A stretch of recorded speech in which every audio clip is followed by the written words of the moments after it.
Supply chain atau rantai pemasok adalah sistem yang mencakup semua langkah dan proses yang terlibat dalam memproduksi dan mendistribusikan produk dari bahan mentah hingga sampai ke konsumen Berarti Bapak akhir. beli ini berapa Pak?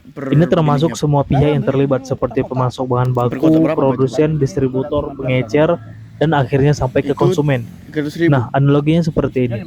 Bayangkan supply chain itu seperti proses membuat dan menghantarkan pizza, mulai dari bahan-bahan yang dibeli oleh pabrik, kemudian pabrik membuat adonan pizza dan mengirimnya ke restoran. Restoran memasak pizza dan mengantarnya ke pelanggan.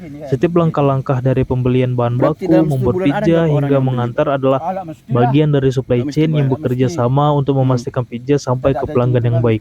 Saluran pemasaran dan supply chain adalah dua konsep yang saling berhubungan tetapi fokus pada aspek yang berbeda dalam proses distribusi produk.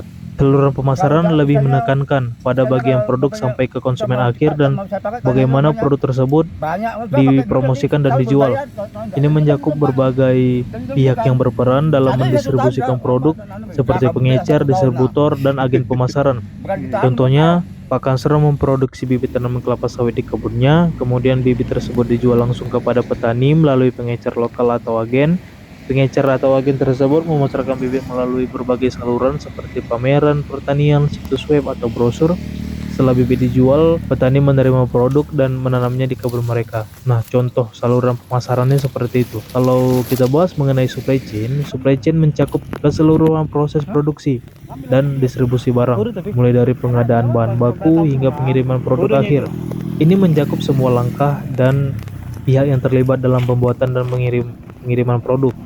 Semua langkah yang diperlukan untuk memproduksi, penyimpanan, dan mendistribusikan bibit tanaman kelapa sawit dari awal hingga sampai ke petani.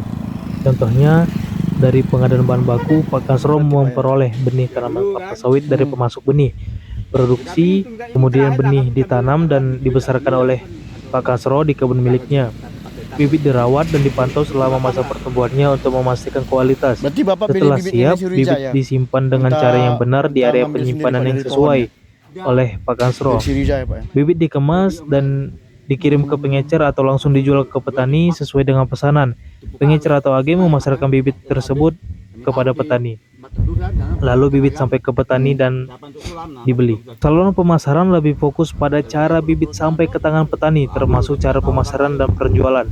Sementara supply chain mencakup seluruh proses dari awal pembuatan benih hingga distribusi akhir, termasuk pengadaan bahan baku, produksi, penyimpanan, dan pengiriman. Jadi saluran pemasaran adalah bagian dari supply chain yang khusus mengurus cara bibit sampai ke petani, sementara supply chain mencakup keseluruhan proses dari awal benih hingga produk akhir.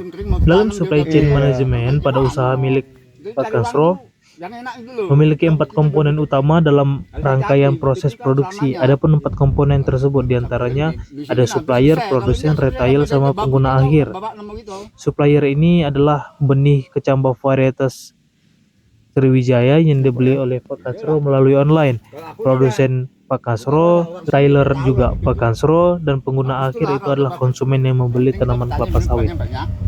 Pada usaha tanaman milik Pak Kansro bisa dikatakan memiliki konsep supply chain yang cukup sederhana, yang berawal dari pemilihan bahan bibit berupa kecambah yang diambil langsung dari Sriwijaya melalui online untuk sebagai pemasok bahan baku, kemudian dibeli untuk dijadikan produk bibit tanaman kelapa sawit serta dikemas dengan baik menggunakan polybag dan memperhatikan kebersihan dari hama dan gulma sehingga produk bibit tanaman kelapa sawit layak sampai ke tangan konsumen.